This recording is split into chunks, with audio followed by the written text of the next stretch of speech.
Well, hello. We're going to continue our study through the Gospel of John today. We're going to study the second half of chapter 2. So if you're following with me in the Bible, turn to the Gospel of John, chapter 2, beginning at verse 13.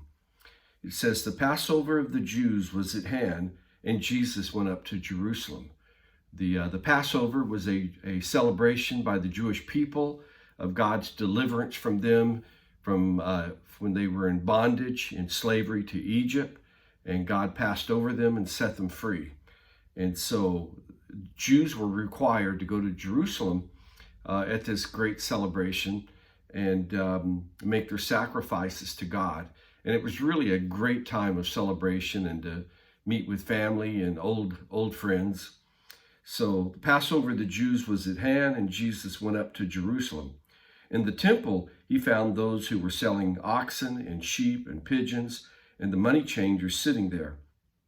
And making a whip of cords, he drove them all out of the temple, and the sheep and the oxen, and he poured out the coins of the money changers and overturned their tables.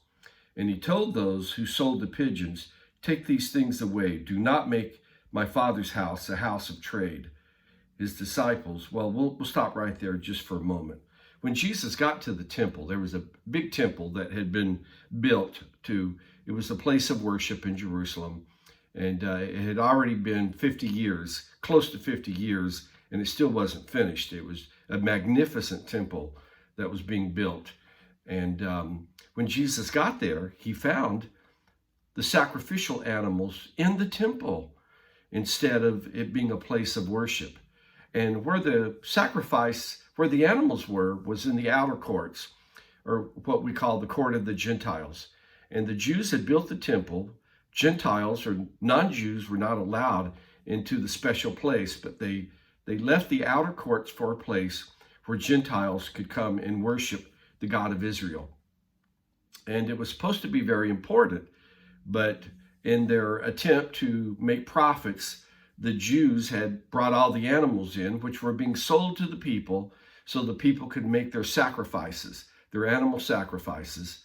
And also that the money changers were there, that the people of Israel brought in their local currency, or they brought in the Roman currency, which was what was used then, but the Roman currency was not to be used in the temple. So there was money changing that went on so that they could give their money into the temple that was not Roman money. And so when Jesus got there and he saw all of this trade going on inside the temple, not outside of it, he became very angry. And that's what we're really talking about today, is when Jesus became angry. And he was not very happy when he saw profit and marketing going on inside the temple court. And so he got angry. He made himself a whip, and he drove the animals out. He drove the money changers out. He turned the tables over. He spilt the money out on the floor. And he was really very, very angry. And he said, "Take these things away. Do not make my Father's house a house of trade." And it says that his disciples remembered that it was written in the book of Psalms, "Zeal for your house will consume me." And so they found this Psalm of David, and they applied it to the Lord Jesus Christ in his zeal for the temple, the place of worship. Now, a couple of things are going on here. Number one, it says that zeal for God's house. In other words, Jesus had a zeal for worship. It wasn't just the temple. It was a place of worship. And where there is noise and animals and money changing, it's chaotic. It's a lot of noise. And it just disrupts the worship. And Jesus really cared about people's worshiping of God. And there's something else here that I don't know that I've ever heard said, but I think it's important.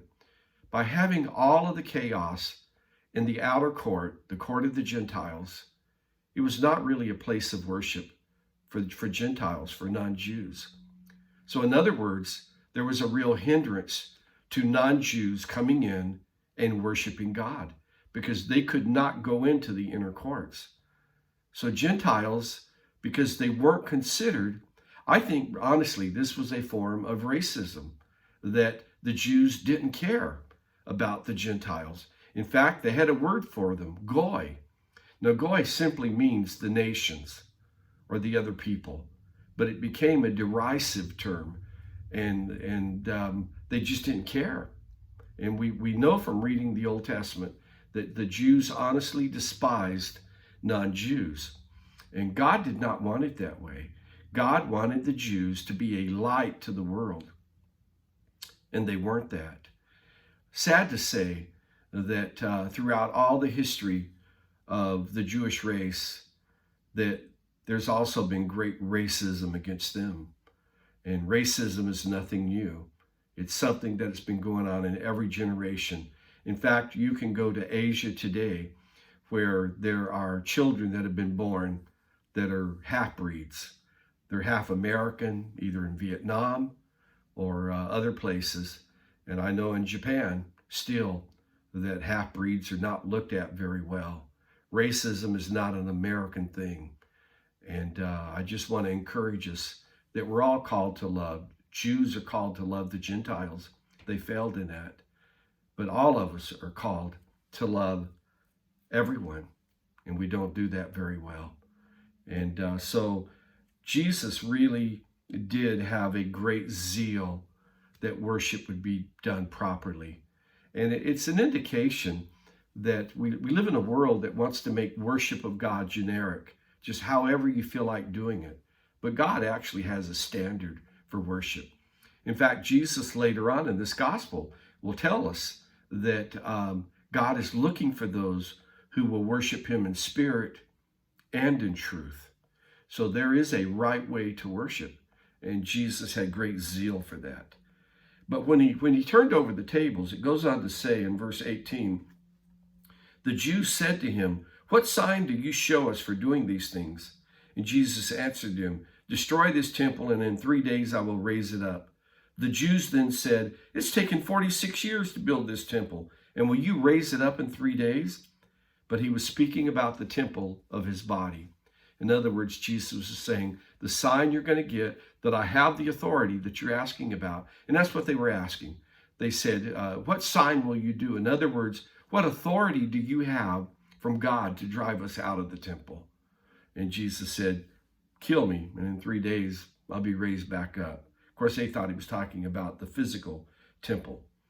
And it says, when therefore he was raised from the dead, his disciples remembered that he had said this, and they believed the scriptures and the word that Jesus had spoken. It goes on to say, now when he was in Jerusalem at the Passover feast, many believed in his name when he saw the signs that he was doing. But Jesus on his part did not entrust himself to them because he knew all people and needed no one to bear witness about man, for he himself knew what was in man. In other words, it says that people began to believe in Jesus at this Passover. But Jesus did not entrust himself to any. And he was right. Mankind is not all that trustworthy. We know that. And Jesus understood, even with his disciples, when Jesus was arrested, the disciples scattered. And it's really a very sad thing. But Jesus knew the human race. I mean, after all, he's Creator God. And he knew what was in the heart of man. And so Jesus did not entrust himself because he knew all people. That doesn't mean, and it goes on to say, and he needed no one to bear witness about him, for he himself knew what was in man.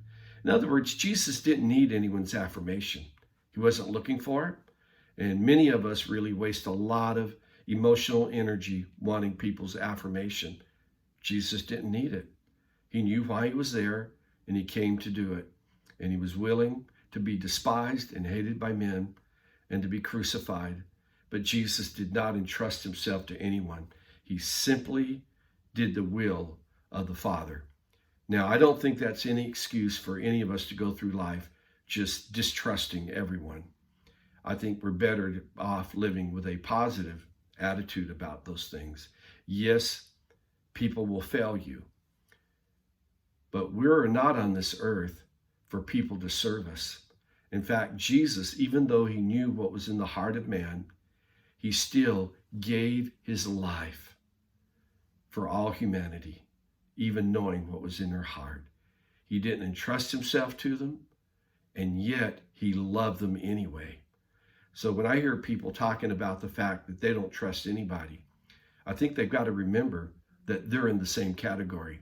They're not trustworthy either. And yet, we are called to give our lives to love the human race. God bless you. I hope this was meaningful for you. And we'll get to John chapter 3 next time. And there's some good stuff in John chapter 3. So when Jesus became angry, this was the time. God bless.